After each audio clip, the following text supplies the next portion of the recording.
I'm very excited to be here. This is my first session this week in Sonata, and it's a great session, actually, the one I'm most excited about, accelerating the reskilling revolution. There could not be anything more important to talk about than labor and education and how to make it a win-win. And I have a great panel here to kick off with me. We're basically going to be looking at the way in which the labor markets have evolved post-pandemic, the technological shifts, the green transition, all of the challenges that are added to the challenges that we were already talking about 2 years ago in sessions like this, and the result being that there are about 1 billion people in the world that are going to need reskilling, training, and lifelong learning by 2030. So we're going to take about 45 minutes or so to talk about what's been done so far, what needs to be done. I'm your moderator. I'm Rana Foroohar from the Financial Times and CNN. And let me just briefly introduce our panel, and then we're going to have some opening remarks from Sadia Zahadi, who's the managing director of WEF. So directly here to my right is, to my left is Bob Moritz, who's the global chairman of PwC USA, International Business Council. Welcome.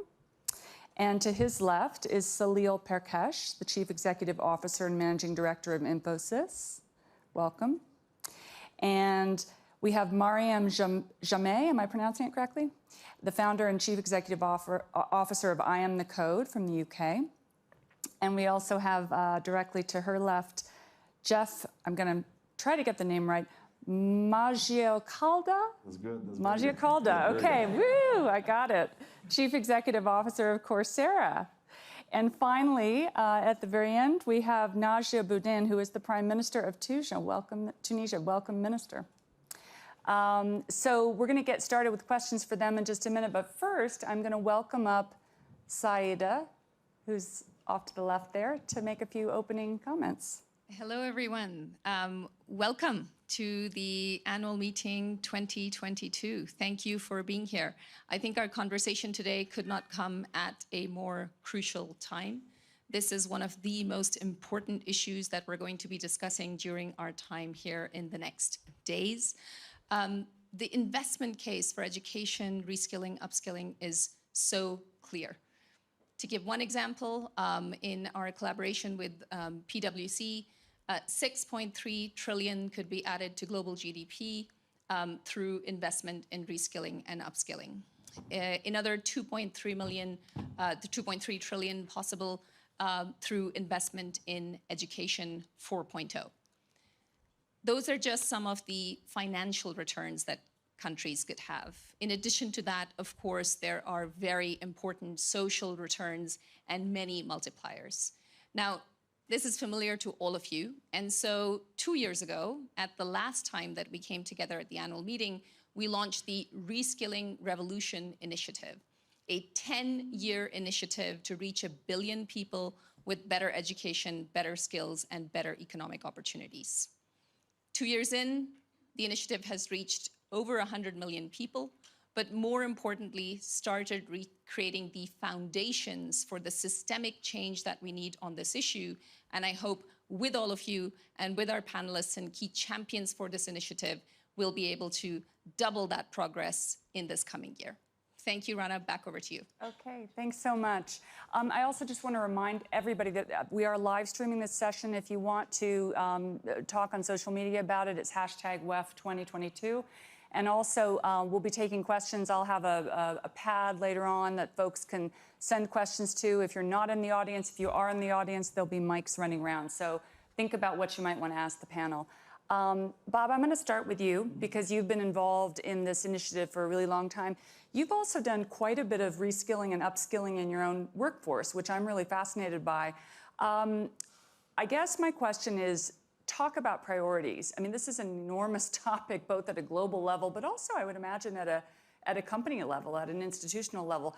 How do you decide where to start when you're taking on the task? Yeah, it's a great question. So first and foremost, as we look at the labor force today, one of the biggest issues that's come out of the research, and Sadia mentioned some of the research that we've done, there's an inherent lack of trust between the employer and the employee, and that's just part of the challenges you think about the great resignation that many countries and part of the world are dealing with right now. But the reality is, with all of the different challenges, the concept of engaging talent more so, enabling more trust, and skilling them is an actual multiplier effect. Meaning, if I've got a challenge in terms of the education system, if I've got a challenge in terms of the social disruption that's out there, if I've got a challenge in terms of an upcoming economic challenge, this is an and solution. It's not an or bolt on. So everything that we've done in terms of rebranding ourselves, everything that we've done in terms of the skills and the relevancy, all comes back to how do we get our people better enabled to make them a better asset. Now, if I can, I want to pivot a little bit because the ESG agenda, which is top of mind for everybody, here in Davos, we're going to spend a lot of time talking about the E side of the equation. This is an area where we got to focus more so on the S side of the equation, and it comes back to that employee relationship. And it goes to every angle of the supply chain of talent, going from youth all the way up. And as you think about what is needed there, there's three things that we found in our research. Number one, work has to fundamentally be redesigned. And by that redesign, it's not only the work you're doing, but actually how the work gets done. And if you engage your people in that redesign, you'll have more trust, more connective, more engagement. The second thing, actually, upskilling, where the skilling exercise actually enables them and gives them more confidence. Our research also has shown that our people that are more likely to leave are the ones lacking the skills. Those that have the skills are willing to actually lean in. They're willing to ask for that promotion. They're willing to engage more, willing to deliver more. So it's a win-win for everybody. And the last point I would say, with everything going in the world, you've got to create an environment to have safe conversations.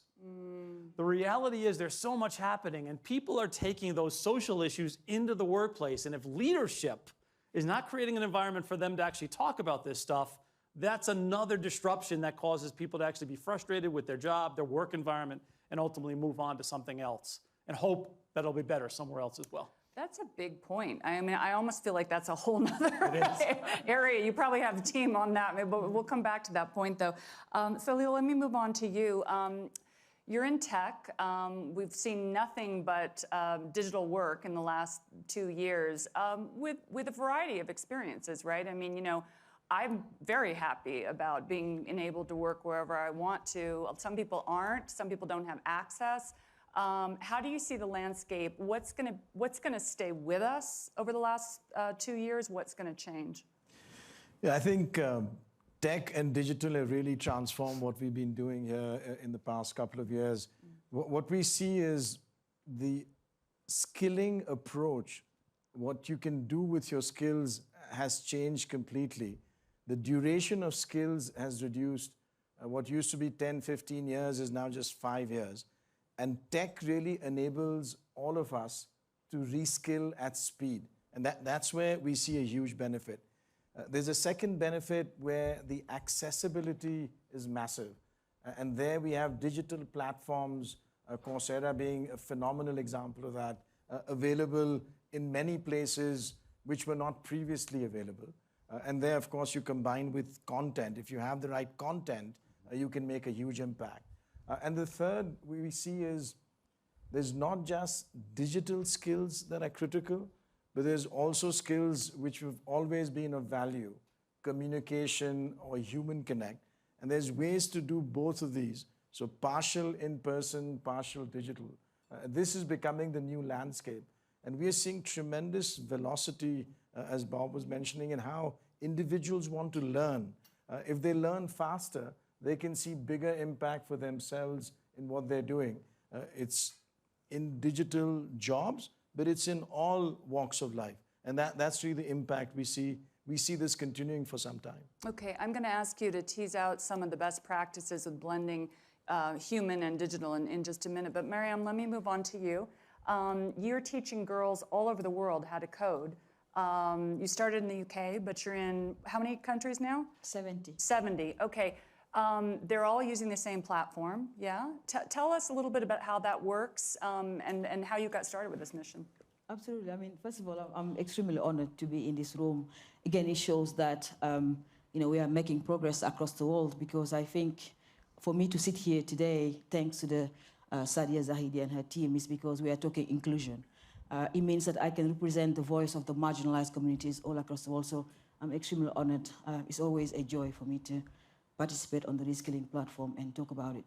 I think the The reason why I do what I do is because I'm extremely frustrated with infrastructure, content, but also connectivity for girls who are coming from marginalized communities all across the world. From Senegal to Mombasa, they don't have access. And I think what COVID-19 has showed is the fact that the world is not equal. And girls are, teenagers, teenage pregnancy, for example, extremely high during COVID-19, mental health for young girls and boys. I work in refugee camps, thanks to the World Economic Forum. I've been working in Kakuma refugee camp in Kenya, where they are the first refugee girls to learn how to code because we young global leaders took our time to go there. And I think what I do is try to tell the world that we can sit here at Davos today, talk about innovation, ESGs, and inclusion and diversity as much as we like, but if we don't have girls using platforms and making sure the platforms are easy to be accessible. But also, making sure that when we give access meaningfully. That's why we're very proud to have partnered with Coursera in 2020 at Davos to make sure that their platform is being used, but it's not enough. The last mile of education is not being funded. That's what I'm trying to address right now. But the other thing is the fragmented education for boys and girls all across the world, from Asia to Africa, Middle East, everywhere. We expect Bob to hire them, but we're not giving them the skills. And skills equal money. We are right now in a time where it's absolutely critical. I didn't go to school. Somebody like me was not supposed to be in this room because I learned my alphabet when I was 16 years old in a local library in Guildford. I learned how to code 7 coding languages in 2 years. I'm a full stack developer. I can sit down and build an app for you right now because someone invested in my library in Guildford. So I think the point I'm trying to make, if we're going to talk about digital skills and reskilling people, make sure the data Sadia just shows go up by 2030, we need to meaningfully give people access, but invest in the last mile of education. So girls like me can sit down here in 2030 sharing their stories. Awesome. Love that. Okay, Jeff, you've got a little bit of a hard act to follow here, but you've worked with Mariam, and you've worked with many other educators. What lessons do you take from the last couple of years? How do we make sure that we build on all this digital learning that's happened and not lose it? There's a lot of consternation out there. There clearly, Klaus actually last night at the dinner said, the world has never faced this array of challenges all at the same time. I mean, from pandemics to wars to food crises and growing inequality. So it's easy to be a little despondent. But what we're talking about here is actual progress. Actual progress. It's not just the idea of what needs to be done. Things are getting done. And I think the way that this has been unlocked, I mean, the World Economic Forum talks about 5 drivers of social mobility: technology, education, healthcare, jobs, and institutions. And when I look at those 5, I see them as a system. And what happened during the pandemic is that technology really unlocked the possibility that people could continue to learn even as 1.6 billion had their campuses closed. So a huge infusion of people practicing and being introduced to online learning. And it's a platform. And I think, Mariam, what you said, I think is really important. Platforms, it's a model that is very powerful because a platform is something, whether it's Coursera or Skillsoft or any other platform, what it allows is for a collection of institutions or individuals to supply solutions to problems that they've never even become aware of. People are using Coursera to solve problems we don't know exist. And that's the greatest thing about it, is the ability to have many institutions supply important content with partner with institutions, because it is a last mile piece as well. It's the content plus the institutional support that allows people to have access to learning and to create value and solve problems that the world needs solved. So we look at the learning piece and we say technology has opened up access to learning in a way that wasn't previously possible. And with remote and hybrid work, which I think is a second major permanent shift from the pandemic, it's not every job and it's not immediate, but many, many jobs, including the highest paid, most flexible jobs, which often can be done remotely, are going to be the ones that create new opportunities for people because of remote work. So if technology has allowed anyone, anywhere, greater chance of being able to learn, we say skills pay the bills. You said skills earn money. I mean, if people have access to learn the skills And then if those skills can be translated into economic opportunity, because jobs become more available to people in regions where there have not historically been job opportunities, we have the possibility, through institutional collaboration, to both skill and create economic opportunity for populations who never had access to either one of those. And it's happening. So I'm very optimistic. I mean, there's a lot of tough things out there, but we are actually seeing real progress being made. And I think we're seeing the patterns of the solution, and it's happening. Okay, I'm going to come back to you in a minute on the hybrid point, but Najla, I want to bring you in. You're in a very unique position. You're Prime Minister of Tunisia, but you've held many senior positions in education. You know, the conversation about national competitiveness is always about education and skills, right? It's always about how can we train a 21st century workforce? Every country has that conversation. So what lessons can you share from Tunisia's experience? Thank you for giving me the opportunity to talk about the Tunisian experience. And first of all, I would like to tell you that in my government we have 8 female ministers. And the ministers of finance, Mrs. Siham is here, the Minister of Energy, of industry, of mining, of trade, culture, and family. And all of us, and myself, we are a proud fruit of the Tunisian education system. Since our independence, Tunisia has always and continues to put its compass on education, and our education system provided opportunities for all Tunisians to rise the social lift. And more importantly, it provided equal opportunities for girls and boys, and the credo was and is nobody behind. So this strategic choice continues today, and despite a huge pressure on our public finances, and Tunisia still ranks first globally in terms of government funding by pupil in secondary education as per percentage of GDP per capita, and we ranked 3rd on the list of countries with high numbers of women working in science, and one of the well-advanced countries in terms of women's rights. I would like to say here that the world, as you all know, is transforming deeply with global megatrends such as the rising role of technology, climate change, demographic shifts, urbanization, and globalization of value chains. And the education systems are requested to respond to emerging and future needs. And the picture appears to be contrasting, but the challenges are tremendous. I would like to say here that on the one hand, we in Tunisia do well globally in terms of availability and quality of human resources. We rank 8th in education overall and 35 in human capital and research according to the Global Innovation Index. We are also ranked 2nd globally in the percentage of graduates in STEM, in science, technology, engineering, and math. And on the other hand, we have to drastically improve the impact of our education, research, and innovation in transforming knowledge into economic value and social fair.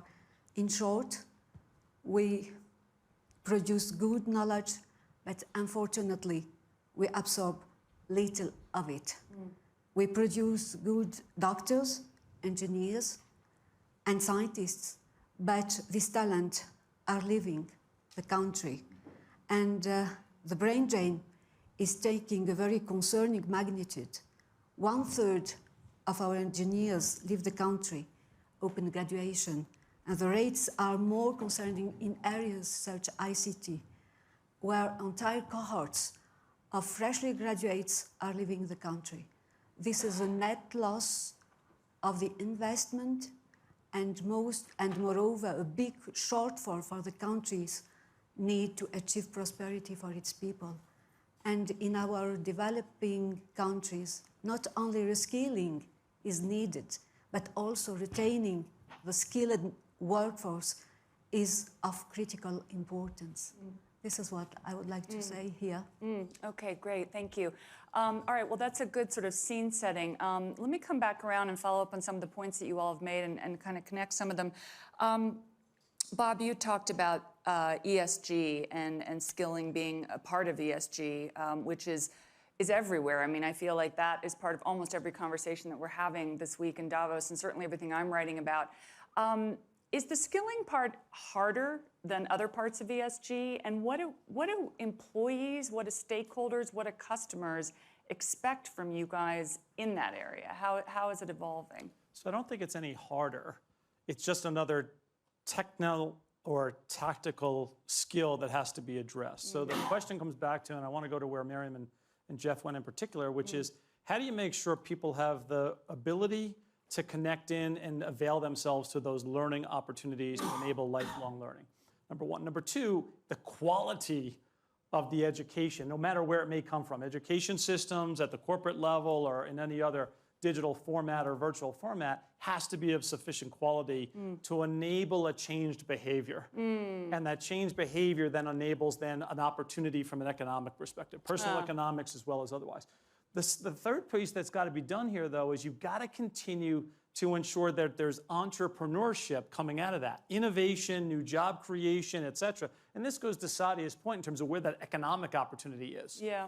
And so encouraging that is another systemic issue. Otherwise, you'll have refugees leaving, where citizens of countries, for example, in Tunisia, are saying, okay, I've got to move elsewhere. Where's the opportunity going to be for me? And we're going to see that a lot more, especially in Eastern Europe, as you look at the Russia-Ukraine situation right now.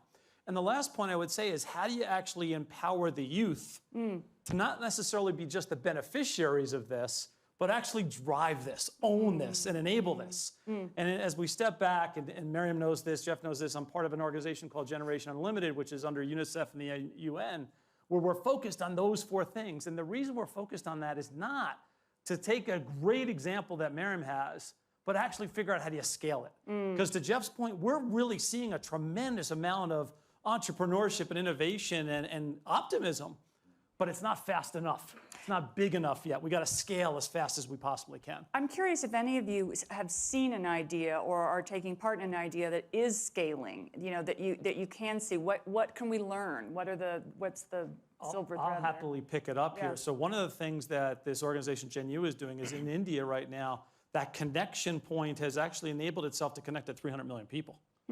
So now we're talking real numbers in terms of how do you actually get those that are underprivileged, et cetera, that are not equipped. You got to connect them and then incent them to lean into that opportunity and make it easy and available to them to actually take advantage of that in what's going on. And the lesson learned becomes this.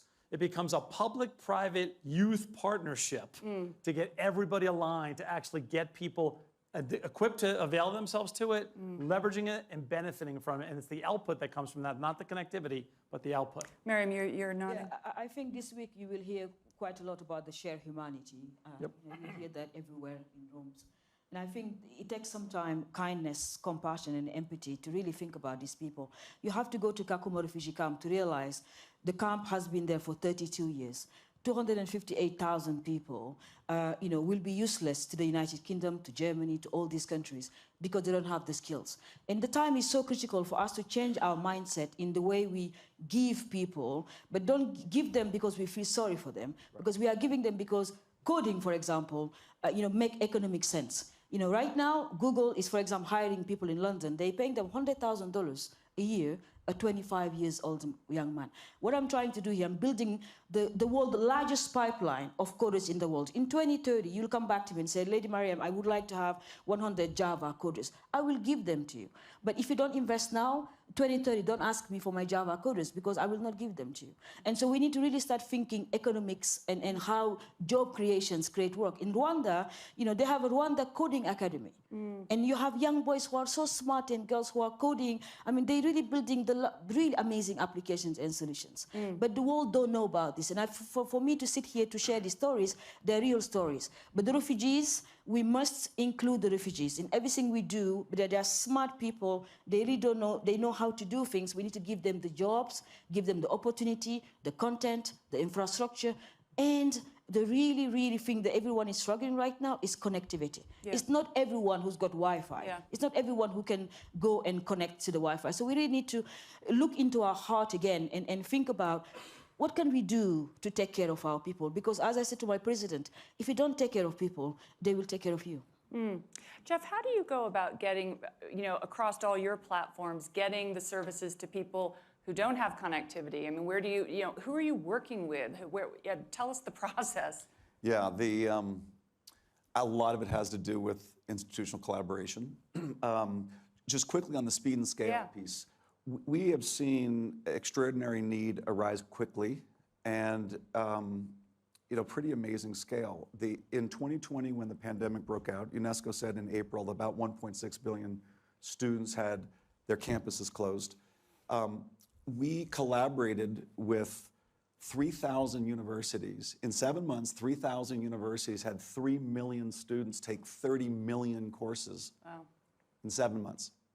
So the lesson is work with institutions who have access to populations in need and supplement that with fundamental connectivity. On the question of, and by the way, just in terms of what has happened recently with the Ukrainian crisis, the Ministry of Education contacted us. They said, we have a number of displaced students now, and can we somehow provide continuity of learning?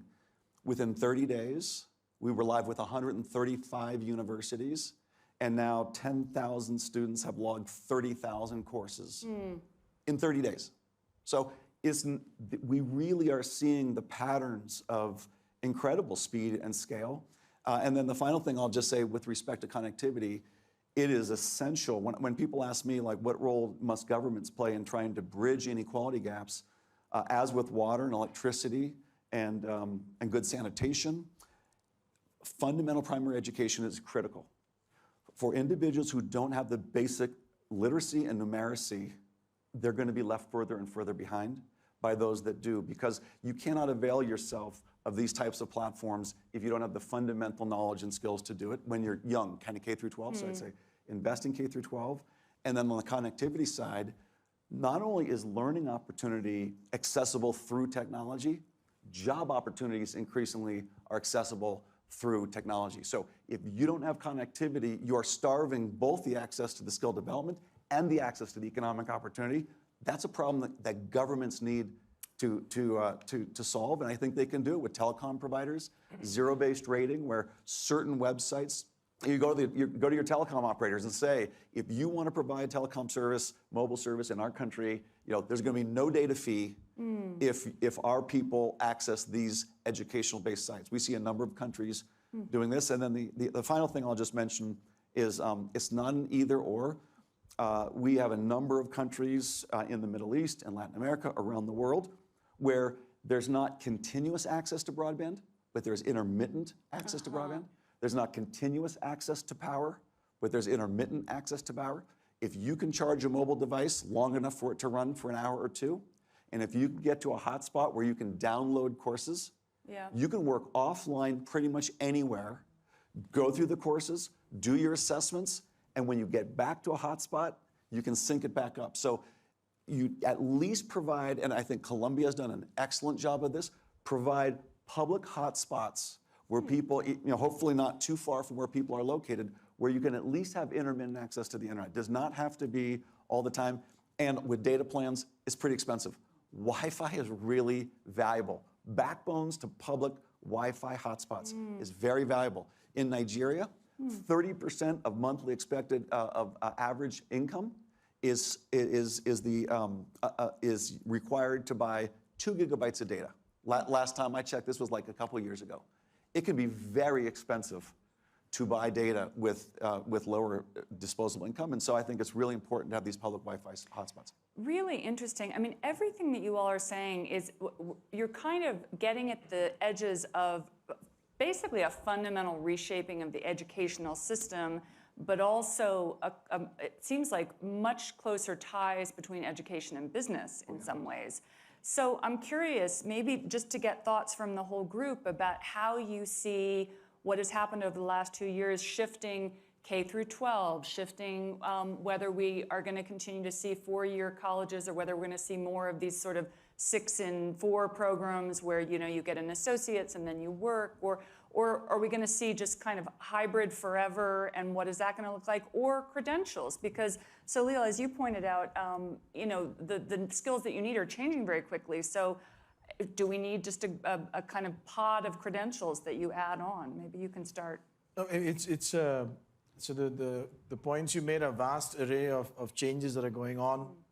I think first, what we had as education, I don't think is disappearing, but there is tremendous amounts that is being added on. And so the overall number of people that can access the skill-based training is expanding. What we are seeing is a lot of recruitment is focused more on skills than simply education. But it's not to say that education in the traditional sense is disappearing. We're enhancing it massively now. And here, everything that we've seen with online learning, we find of value in expanding what is available, but we also find tremendous need for traditional connected learning, because there is a value in that social interaction of learning that we see as well. And what people are now figuring out is what is the most efficient way, what is the most scalable way of doing both. So we had a bit of, with what we saw in the last 2 years, the pendulum shifting almost entirely to digital. Yeah. And now we're figuring out there's obviously things lacking if it's only digital. And there we see the future developing. So for us, when we see graduates joining our company, we can see with online learning that some of the team building skills have been missed out on in a couple of years. So we're sort of overcompensating for that in the shorter term to make that happen. But having said that, the overall education that's available now between traditional skills, online, in person, is making sure that more and more people have access to it. And that's phenomenal. Najla, would you like to jump in on this question at all? Yeah, of course. Let me tell you that we in Tunisia, sorry for focusing on our experience in Tunisia. No, it's great. We have experienced online learning. We have won the Tunisian University, virtual university, and since 20 years. And we are developing many of spooks, MOOCs, for developing life skills, language skills, and we have linked it with the certification of skills. This is very important for our youth to have a job, Yeah. and we have many of very nice pepits, especially in young universities, and they have developed MOOCs and spooks for improving language like French, in collaboration with your French universities, and many, for instance, about 600 engineer graduates in Chinese universities are attending the MOOCs and the spooks in a small university in Tunisia. And we are very proud of that. We have very nice pepits in Tunisia nowadays, according and in relation with online education. That's interesting. So it's education, online education is becoming an export for the course. country. We can generate resources with that, and we need generation of resources. And if you permit, I would like to tell you more about our priority and how we prioritize our education in Tunisia according all the financial difficulties that we are challenging nowadays. And our dilemma is following in times of economic difficulties. While the education is the top priorities, and while we spend a lot on education, the question is how to dedicate more resources to reforms that are not quick wins. How to keep investment in basic education and at the same time invest more in lifelong learning and reskilling. But the transformation is inevitable, and as for us, the path is clear. We are continuing to invest massively in education, and mainly to move into high value added segment in select economics priority sectors with a target to promote growth and employment for everybody and nobody behind, as I told you before. Lovely. Bob, you had a point, I think, and then Mary. I do. The entire education system is going through a number of different shifts to your question, and I want to point out 4 really quickly. Number 1, you've got the concept of lifelong learning being more accepted by society at large, and that goes to the governments as much as it goes to the corporates, so this public-private partnership is really important. Number 2, you have business that I think because of the demands from an ESG perspective are actually much more engaged on willingness to help with the connectivity, the quality, and the ultimate education. And so you see that benefit, and you've got a couple like Coursera with Jeff and what he described. Microsoft is another great example where they have something called Passport to Earnings, which connects the world in terms of what's happening with that connectivity or even without that connectivity. The third thing that's important is every institution now is looking at how do I help with skills enhancement, and yes, certification or accreditation against those skills. And that's going to be really important, but what's going to be needed is we got to have mobility of those credentials, move from place to place to place. Yeah. Because if Salil actually says, okay, I'm going to only hire people that have my credentials, and I'm going to only hire people that have my credentials, we'll never have the economic upside that's Sadia talked about earlier today. And last but not least is this concept of prioritization now with the education system and being top of mind. It's a crowded agenda. It's where you started. And unless we actually bake that into everything we're doing, we're going to miss the opportunity. Yeah. If you look at the amount of public and private partnership economic contributions that have gone into the education system, it's a minuscule in the last 2.5 years to what it needs to be. And obviously all of that went to COVID and pandemic and everything else. But actually there was some upside here. If a little bit more was provided in, we'd actually get that scalability and ultimately that connectivity that Sadia talked about when we first opened up the session. Mariam, do you want to make a I comment? mean, absolutely. I'm just picking up what the Prime Minister said. You know, we need to think about certification as a dignity. When young girls have certifications, they feel so proud of themselves. And they really like, you know, you can see this on their faces. They're like, oh, I got this certificate, I've got this certificate. So I think, again, we need to always think about the 75 million young people who are in education but don't have jobs right now. And so we need to also change our mindset in saying, what can we do to give them access to Coursera? At I Am the Code, what we have done, we have a 12 weeks blended curriculum where because of the fragmented education these young people have been having for so many years, we made it structured so they can go through coding skills and they go to life skills and leadership skills. They learn really something very, very practical. And at the end of the 12 weeks, you know, they can start getting jobs, or you can really see this.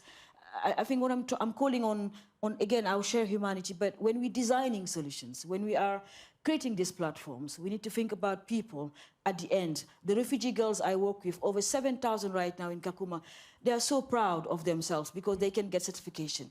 All of that need to be talked about this week. Then when we go back into our offices, design things that are simple, that can be used offline, online, and make sure that, you know, it's understandable, you know, it's dignified, and we can help people ultimately get jobs. Okay. We've got about 15 minutes left, so I think I'd like to open it up to the floor now for questions, and we already have a bunch. So if we can get some mics here and then over there. We've got one coming here. You. Hi, Ronnie Struwala, Upgrad, India. Great conversation, everyone. Just 2 questions. I think we've been talking a lot about the need, and Bob, you've outlined the scope exactly of how large and the impact can be. But do we all see the challenge that actually the actual consumer, the person who really needs to change their lives, haven't yet actually found the sense of urgency to do that? And what in our ecosystem that we're creating, where the soul is willing, the body is willing, but from that point of view, Salil, you run one of the largest IT companies in the world, but yet you still also run one of the largest training campuses in the world, because the people you get in still, you feel, have not on their own upskilled. So that was just one question of how are we going to be able to create the sense of urgency to actually meet that, because the 2 paths have to meet. And I think the second one for everyone here, because we've heard a lot about lifelong learning, is the importance of soft skills, because I think if we're just going to conquer skills over the next 10 years, and we know that 50% of all change is going to happen through soft skills, what's our thought and process It's on a that? great, Thank you. great point. Who wants to grab that I'll first? start with this maybe, and Bob can join in. So thanks, Ronnie. I think you have tremendous experience in this area with what you've created. What we see on the urgency is absolutely appropriate, what you described. There's a set of people who have a tremendous urgency, but a large number of people don't have it. And part of it is creating a certain level of excitement and fun with the content in addition to depth in the content. So what we do, for example, in our university set up in Mysore, and we also have an online platform within the company, is to make sure that that ability to learn in that engaged manner comes about. There is definitely an interest that we see because in our own small context, people immediately jump onto projects when they finish some internal certifications. And there's a value to that. But the urgency certainly needs to be pushed more, and we need to think of how it can be done. On the soft skills, I'll come back, but Bob, go ahead. Yeah, the point I want to pick on is that we've got to actually segment the populations of the world that need help in different ways. Yeah. To your point, somebody who's employed today, and I'm going to use PwC as an example, you want them to lean more into the upskilling that's necessary. And you've got to make it interesting and exciting enough for them to want to lean into those opportunities. And the way we thought about it, we created a program called New World, New Skills, where we said, look, if you're going to lean in, because you're all worried about job security, if you're going to lean into that opportunity, we're not going to guarantee you a job, but I am going to increase the probability that you're going to be employable at PwC or anywhere else. And it's going to be citizen-led, meaning our employees, not top-down, bottom-up. And this way, take away the passive resistance, because anytime something's built at the center and forced on people, human behavior is such that you're not going to get that upside. Yeah.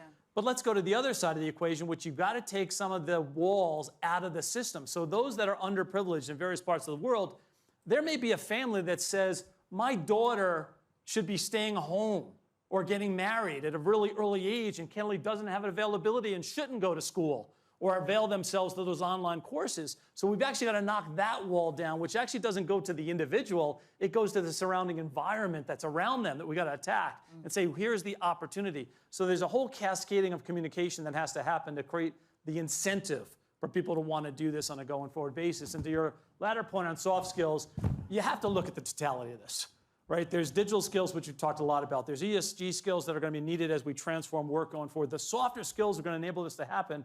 And it goes a little bit to where I opened up. One of the other things that's going to be needed is the soft skills to enable that environment to have conversations around social issues. And if we don't have the EQ to actually have those conversations, trust me, people are having the conversations at home. You're going to want to have them at work as well. And we got leadership that's going to need to actually equip for that to happen. And we're ill-equipped to have that happen. A lot of our survey data actually tells us that probably 70% of the organizations today are not allowing for those conversations to happen in their organizations, which is another negative to the willingness to actually be employed by that organization as well. Boy, I'd love to hear you at some point in Davos on that conversation and some of the things you've seen. We have a mic over here. Yep. I'm Camilo from Global Shapers Community. Basically, you are talking about non-formal, informal education. You're talking about certificates, but the small business is the major responsible for jobs for like youth, and they don't recognize this though informal and non-formal certification. So what are the way to make the government recognize those and the companies also? Because if we are like reskilling people, but the employers don't recognize the certificates, though, it doesn't work. You know, that's a great question, and I want to actually add another beat to that. And then Jeff, if you want to jump in. Something I noticed, even in the formal education processes that are public and private, I'm thinking about like the IBM P-Tech schools, or, you know, it's not a one-size-fits-all.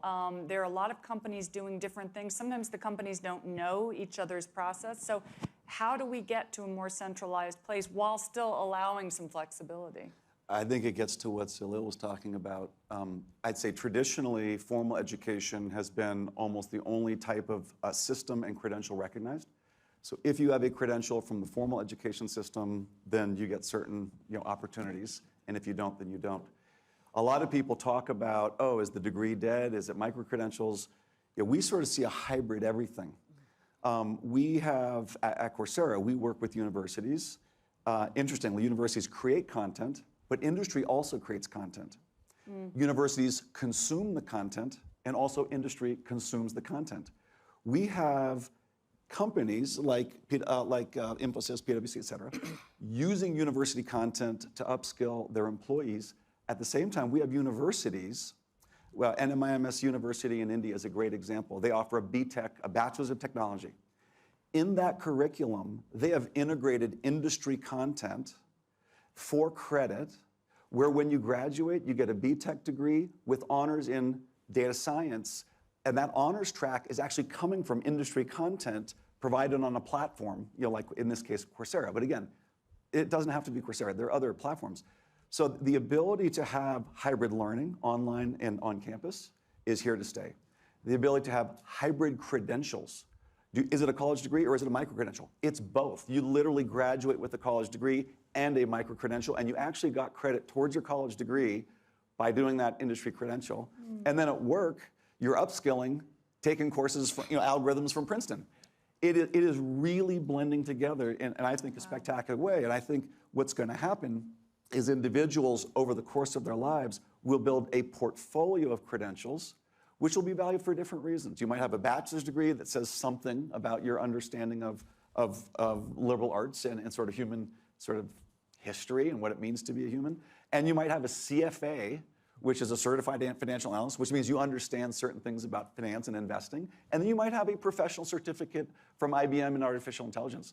And that's all part of your portfolio of credentials that say to an employer, these are the things that I know, and if you think that that's valuable, please hire me or give me a chance to accelerate my career. I love that idea, Mary. But I think she makes a great point on certifications, because not many governments recognize some of the certifications, especially if you're a refugee or living in urban Kenya or really tough places, because you have accumulated so many certifications.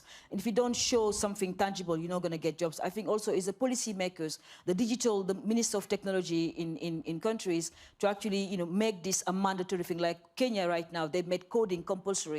The government of Kenya has made coding compulsory. Rwanda is the same. So many countries are making technology, and now you can have access to Coursera courses. I mean, over 197 universities are inside Coursera. For a young girl to have a certificate from MIT is a big deal for her and her family, sitting in Mombasa. So I think we also need to ask government to recognize this lifelong learning certificate, so they don't stop the people who are learning in their own time. There were two things that were embedded in your question. One was the sort of credentialing and the recognition of that. The WEF actually has an initiative underway to actually think about what are the sectors and what are the skills that are needed in that sectors, and then can we actually connect the dots with governments to actually recognize those kind of skill sets that are necessary. What's the name of that initiative? Actually, I can't remember the name, but actually it's Sadia and the team are actually working this right now. But what was also embedded in your question was actually the importance of the small and medium-sized enterprises, right? And let's not forget that, because government actually working with business has to create the entrepreneurial mindset to create the jobs on the other side. Because if we do a great job of getting the billion people skilled, and if there's no jobs, you're going to have more social unrest than we have today. So let's not forget this is a supply and a demand issue that we actually have to be focusing on both of those. And government business have a role to play on that entrepreneur and job creation side as well. Awesome. There was a gentleman with a question up in front, and then we'll take one over here. Thank you. Excellent insights this morning. Thank you for that. My name is Dipankar Trihan. I also represent the Global Shapers community. My question is, while there's a lot of conversation around skilling and education for people who are in some format in formal sector of education and training, what about the people who are unaccounted for? How do we extend education and skilling to them? Just to put things in perspective, in India alone, about 175 million people are unaccounted for. They're not in education, they're not in training, they're not in jobs. How do we extend education and skilling initiatives to them? Thank you. Great question. Who wants to grab that? I mean, I can. That's a very good point. That's a very good question. That's what I've been fighting for how many years now. You are right. The last mile of education, we must invest in that. Right now, we're all comfortable in creating platforms and giving it to the people who look like us and universities and communities. But when you go to places where, there is no infrastructure, meaning it's a building, connectivity, train the trainers, all of that, it will be part of our shared humanity. I've been saying the whole morning. So again, it's our job to redesign what we are trying to do here. The way to reach out to those girls is me traveling, 7 hours from London to Nairobi, getting into the refugee camp, talking to all the schools. And you need to train the teachers on the ground, because the refugee girls, they may end up getting married if we don't intervene. So I'm doing an intervention, a really critical intervention with the UNHCR, who are really trying to do their best. But these refugees, when they want to resettle in America or in London, unless they are useful to the government of those countries, they will not resettle. They will stay in detention centers. I've been to detention centers all across the world. It's awful. It's absolutely horrible to sit in a detention center for 6 months, 9 months, 1 year, 2 years, waiting for somebody to come and rescue you. No one is coming, right? Nobody's coming. So I think that's why we need to really think about the last mile of education. Even the Coursera platform is answering the needs. How can we make it offline, online? How can we make it different languages? For these people to have access to it. But also we need to take the plane, or we need to go to the people. Technology must go to the people, it must not come to us. We need to go and give it to the young girls and boys all across the world. And right now, it's absolutely urgent. It's so urgent for us to go out there, because the data we are working towards right now, for me, I will not be satisfied in 2030 until all of my girls are included in this data, because this data will be inaccurate in 2030 if we have not included the left behind and the missing millions you just mentioned. Okay, final question here.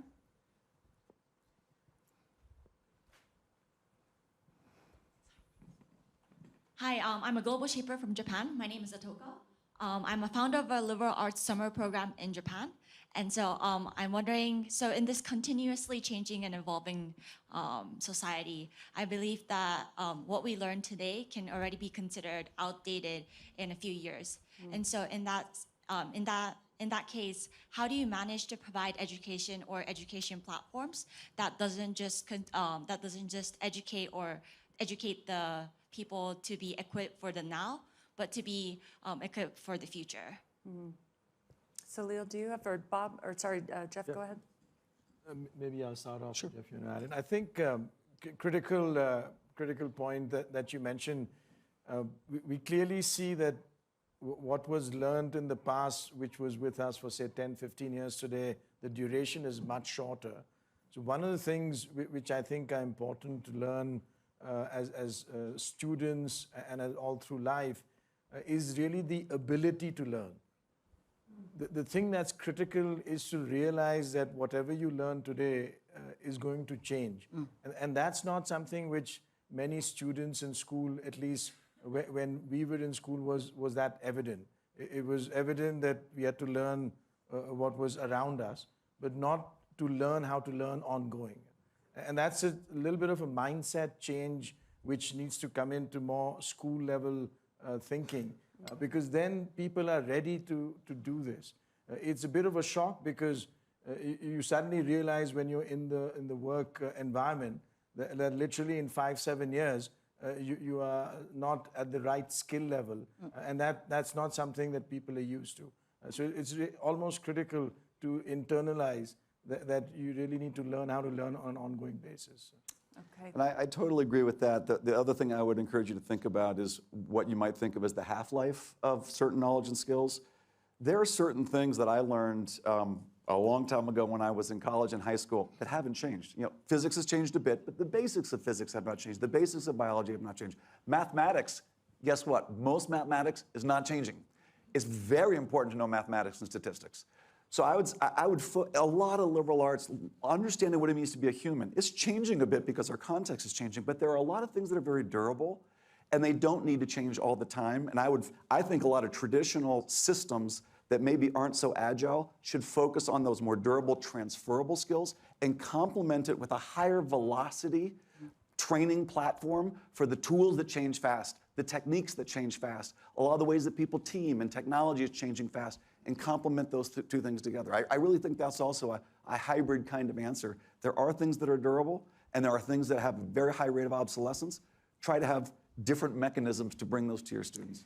I just want to add at the World Academy, at the Reskilling platform, we have something called the taxonomy of education. I would recommend you go and have a look at that. It's a really comprehensive report we've done a couple of years ago, last year.